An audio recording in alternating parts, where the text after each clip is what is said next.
Welcome to UO Today. I'm Paul Pepys, Director of the Oregon Humanities Center. My guest today is Arigon Starr, an enrolled member of the Kickapoo Tribe of Oklahoma. She's an award-winning musician, composer, actor, playwright, and artist.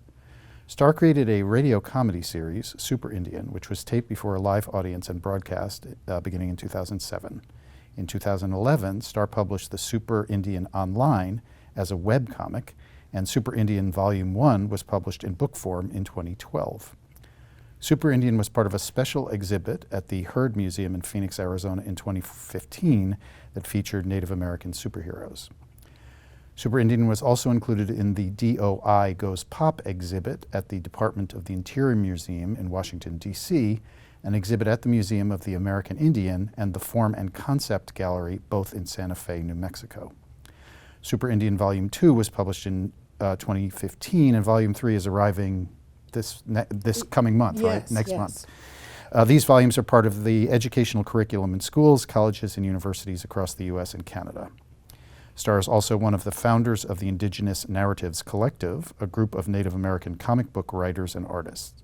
The collective released Starr's Anumpa Luma Code Talker, the story of the first Choctaw code talkers, as a mini-comic.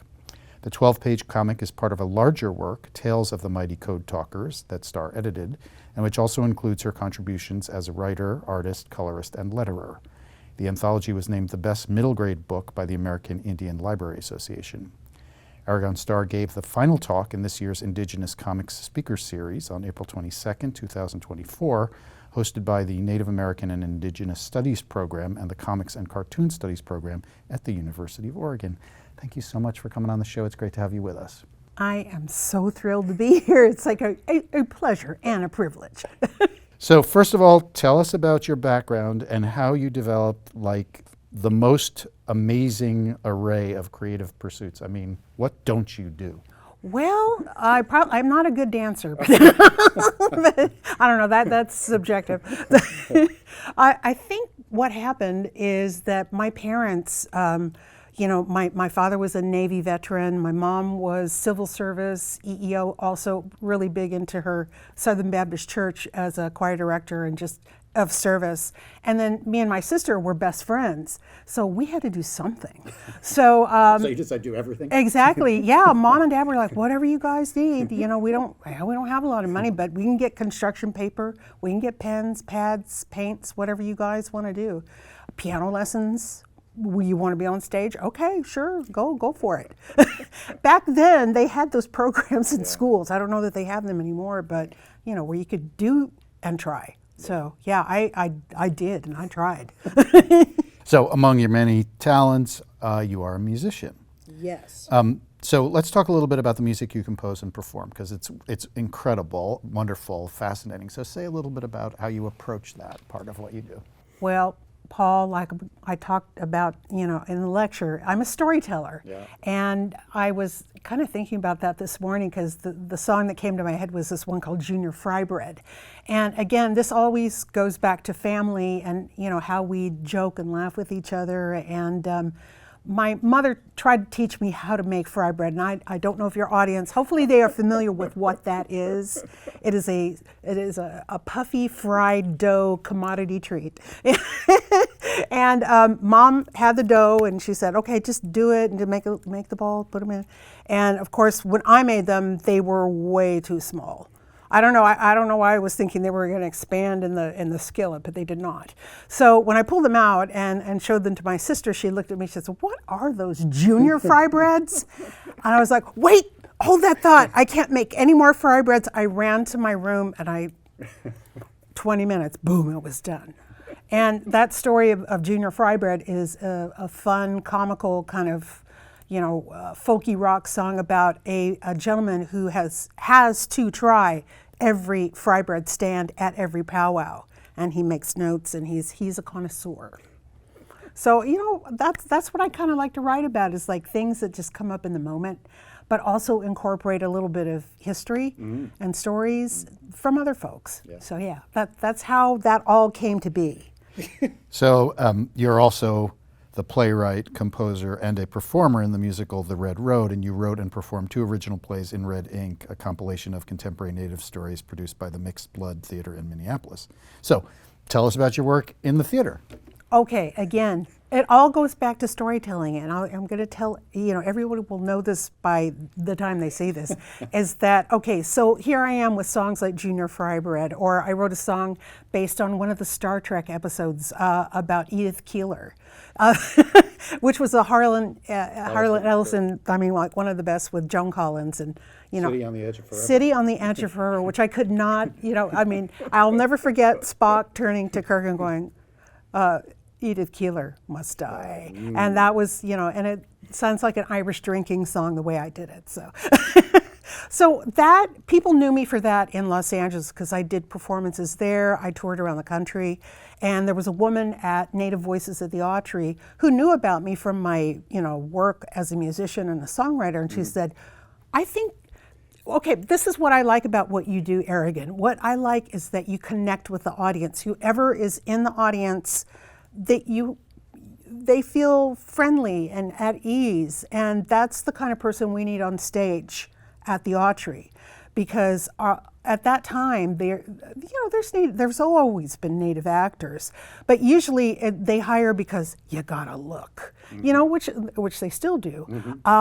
But when you're on stage in front of people, it's to make that connection is really just not many people do that, and I hope more people will. So I went and auditioned, and it took about 2 years until they finally called me back. I said, auditions, I did that in high school. But they called and they said, no, we found something for you. And I was like, you did? What? You had me in mind? So it was a comedy about some boarding school survivors that get together long after the fact as a reunion, and the trials and travails. And there was some comedy elements in there, and that was another thing that people didn't see from us was comedy. Yes, we had Charlie Hill, but back then it just, people never thought Indian people were funny. Yeah. They just never. So it was always the stoic Indian, and I was like, no, that's not my family. So I brought that to Native Voices, and about 2 or 3 plays in, the producers said, well, what if you develop something where we get to showcase your music because we know you're wildly talented with the guitar and the songs. So that's how Red Road came to be.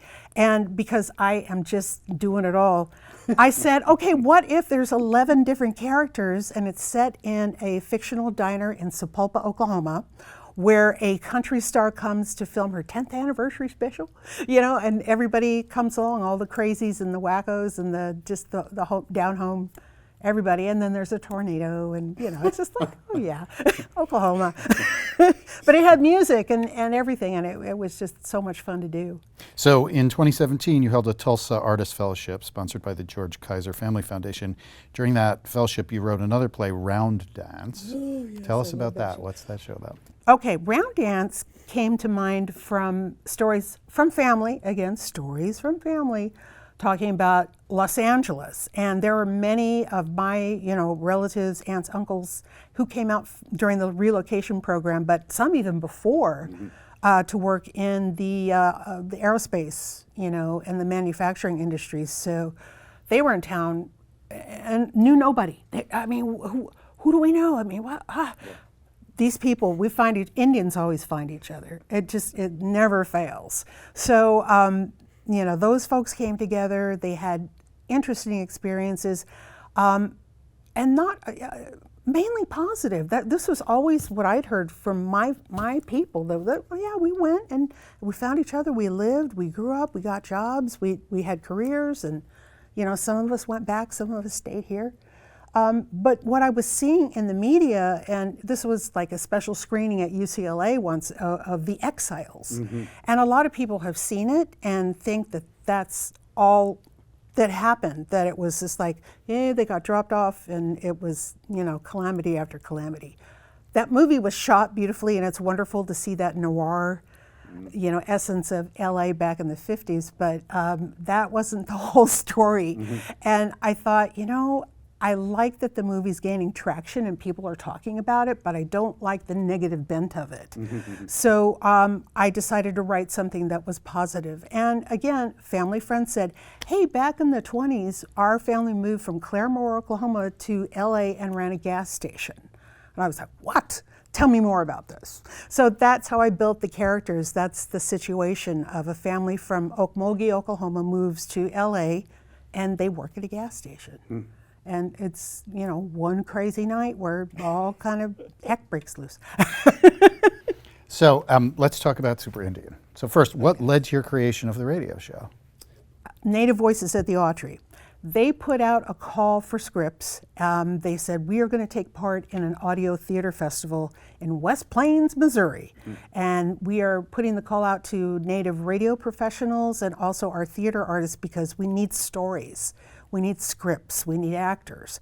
So I went out with a bunch of Native Voices people from LA, and then there were a ton of, theater and radio people from the Southwest and back east and everywhere.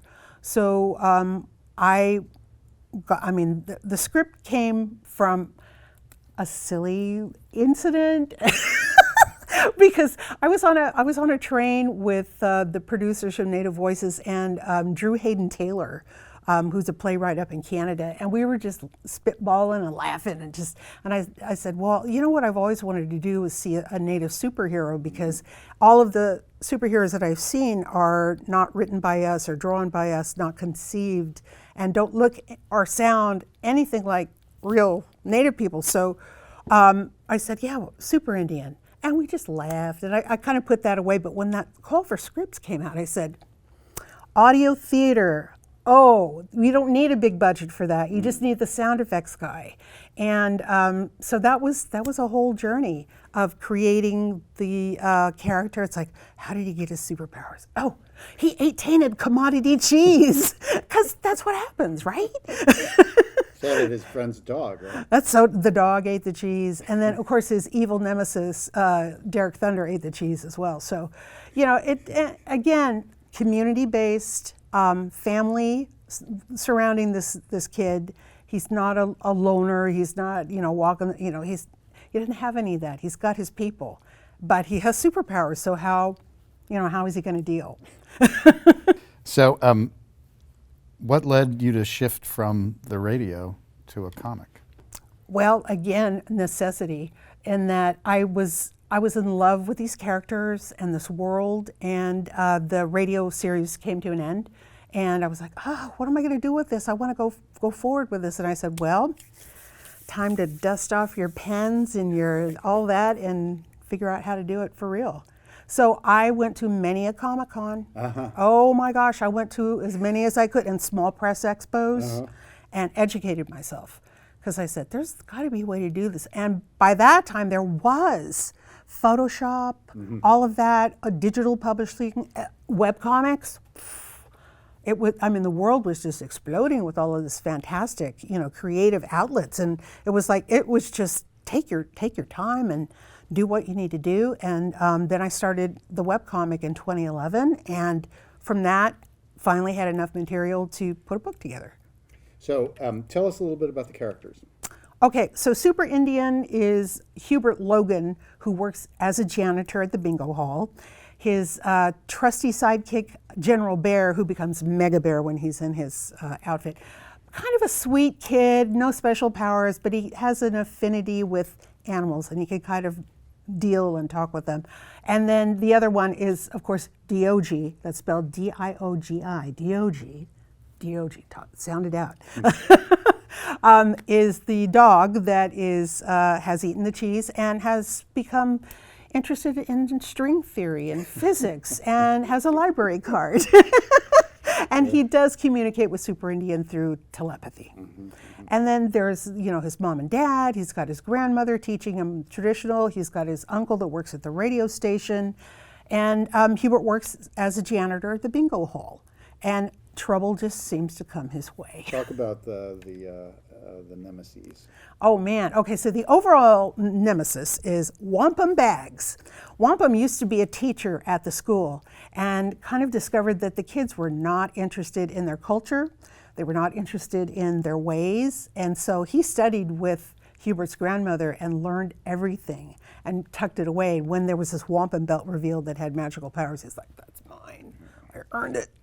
And I'll teach you. I'll get you kids. I'll get you community. You threw it all away. So that he's sort of like behind all of this. But in the meantime, there are others like Blood Quantum, who was just a guy on a eco tour who thought he found a cave of gold, but instead came upon some Aztec shamans who said, that's our gold. You steal, you die.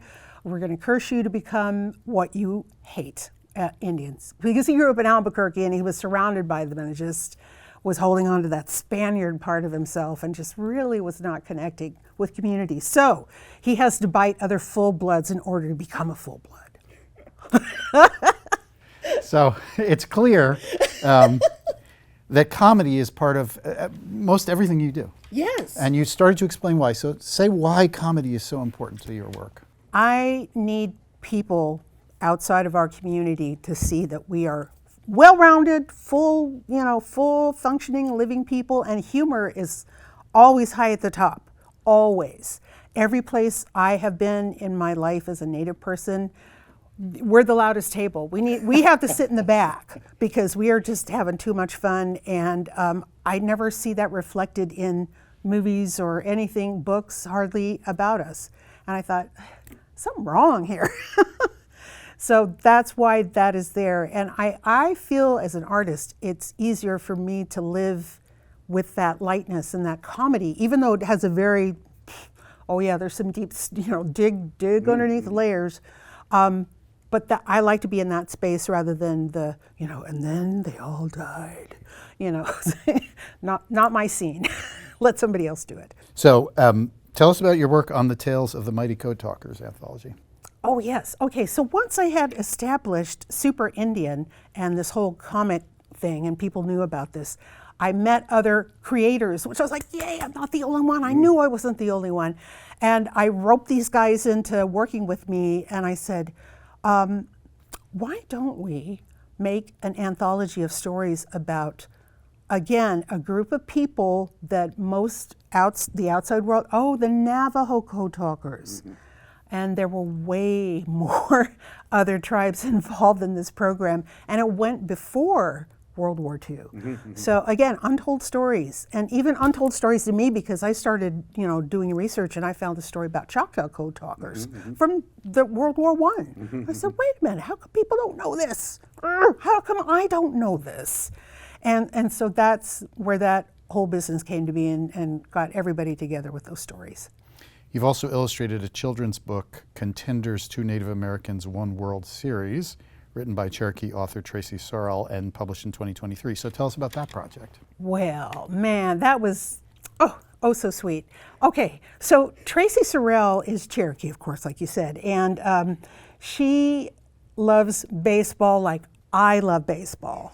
I am hardcore, and if anybody has seen me walk in with my Dooney Burke bag that has LA on it, do not question, But I was that way from a long time back, and I have told people, I think baseball's matrilineal, at least in my family, because my mother started going to ball games in the 20s, not the 20s, her grandmother and her auntie took her to ball games in Tulsa. And then she grew up listening to the Cardinals on the radio and all that sort of thing. But in any case, Tracy and I bonded over this, and she said, so do you know the story of Charles Bender, who was Ojibwe, and Jack Myers, who was Cahuilla, who faced each other in the 1911 World Series? I was like, I don't know that story, and that makes me crazy. She said, I've written, you are the illustrator. And it was only because there's a challenge in October to put art up every day. And because I love baseball, I was doing Dodger portraits. And people saw them and were like, oh, those are pretty good. And well, Tracy saw them and said, you're the lady. You know baseball and you can draw baseball. So that's how we got going with that. So I mentioned at the top, and you've already sort of said a couple of things about this, you're one of the founders of the Indigenous Narrative Collective. So tell us about that group and what they do. Well, we're kind of like on hiatus a little bit, only because there are so many different comic projects going on right now Yeah. and continuing to go on. But again, that was trying to create community. And I think that I'll probably try to kick that back into gear because there's more people coming out now that want to draw, that want to color, that want to ink, want to letter, want to do production. There are so many jobs in a comic book that we could have a full studio, Yeah. if we could, Yeah. of writers and artists and just creators. That's a good It idea. would be a fantastic. That would be something for Wacky to do. I think so. I think so. And I hear that there's a lot going on up in this area that is like, oh, well, maybe I'm in the wrong part of the country. Yeah. I don't know. So you've recently been appearing on the second season of PBS's Native America. So tell us about that, how that happened and what that was like. Well, I'm excited that one of the producers knew me from way back in the day, back in the 90s and the early aughts. And she said, you, as in my memory, are a fantastic musician. And, I would love to, we want to have you in the show to talk about your music and to talk about Super Indian because we don't know anybody else that's doing what you're doing. And I said, yeah, you're right about that. So they came up with an idea to put, we said, we want some kind of a live performance. And I said, I have a suggestion for you because of my Tulsa Artist Fellowship and also my roots in Tulsa.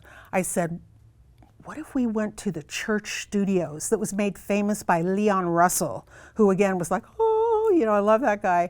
And the church studios has been revitalized and just, it is a fully functioning live space and also a recording studio. So we put the show on there. But the other element of the episode, and again, I'm not going to bring anybody down because Mama's happy where she is. Mm-hmm. She passed in 22, and that's when in December of 22 was when they wanted to film this episode. I was like, oh, let me find the head space, the emotional space. And I thought to myself, of anything that my mom would have liked in her life, she would have loved to have her funeral broadcast on national television because, she did so much stuff. And they didn't really have enough time for me to tell my mother's story in this other than the influence that she had on me. But, if it hadn't been for her and for women like her, and especially Native women like her that took those steps to talk about sexual harassment, to talk about equal opportunity, and have an example of you don't have to wait for somebody to approve what you're doing. Just do it. Just get up and go. So that's what I tried to showcase in this episode on PBS. Yeah, people should watch it. It's really cool. Yeah. So you've been in the entertainment business a very long time. Yes. I know in some of your music you are comically critical of representations of Native people in the American media. Do you think there's been progress in those depictions over the course of your career? Are you feeling better about it, or how are you feeling about that? Well, some of them are better, and it's really nice to see more humor coming into the arena about what we're doing. But even, that movie, The Flower Moon, Yeah. Okay. I know a lot of my family and everybody in Oklahoma are not critical of it, and that's fine. They're coming at it from where they're coming. But, to me, to watch it again and see the violence and the stereotypes are all there, Yeah. despite the best intentions. Yeah. And I thought, wow. And collaborations. I mean, Yeah. And I really don't think it's going to get better until there's a Native director, a Native writer, a Native producer. Yes, we're good in front of the camera. Oh yeah, we have good actors, but we need those people behind the scenes to make that really who we are. Have you watched Reservation Dogs? I have to admit, I have not. Oh, well, you must watch that for what you're talking about. Right. So have you thought that maybe that would be something that you would undertake? Have you thought about entering the film business? I mean, you're in LA. I know I'm in the right place, but it's that passion. It's like, what am I going to get up and do today? What lights my fire? And the time that it would take to do something like that, that's probably easily 10 years. Yeah. And I thought, do I want to do that for 10 years? I don't know. We'll see. So I mentioned that the third volume of Super Indian is coming out in May. Yes. I know you can order it now and it's going to ship in May. want to tell us about the new adventures of Super Indian? What's Super Indian up to in this volume? Well, this volume has the story called Old School, which tells the story of a New Age woman with some kind of mind-altering sense who is trying to take over the reservation again for wampum bags. So she's working with him, but however, there is an kind of a guy that's like put up his vigilante socks, and he sees this woman on the TV. Wait a minute, I know her. She used to be my girlfriend, but she's not a shaman. She's not what, and so he comes to help Super Indian because Super Indian is developing super smell all of a sudden, and he's got these allergies. He's like, what's happening to me? What's happening to me? And he gets hooked up with the smell gel, and his name is Jimmy Black. For another famous character named Billy Jack. But Jimmy Black takes off his kung fu pow, yeah. He comes back and helps the rest. And there's a Laguna Woman story with her and her very horrible day. And the last story is about a kind of Bundy kind of guy who comes to the reservation. And I'll just tell you, his name is Tad Nugget. Looking for a bear. Okay. Well, we'll look for that. We're eager for that to hit the bookstores. So we're coming up to the end of our time. Tell us what you're working on.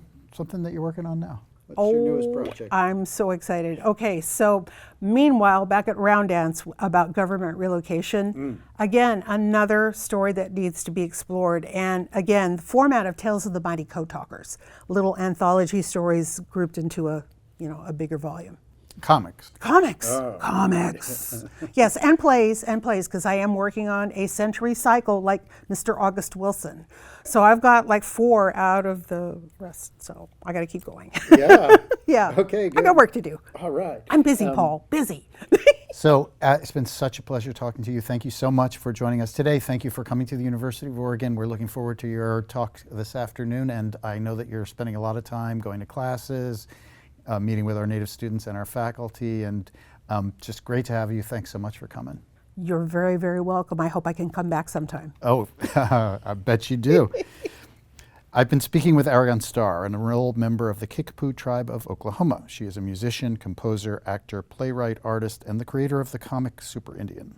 Starr gave the final talk in this year's Indigenous Comics Speaker series on April 22nd, 2024, hosted by the Native American and Indigenous Studies program and the Comics and Cartoon Studies program at the University of Oregon. Thank you so much for watching.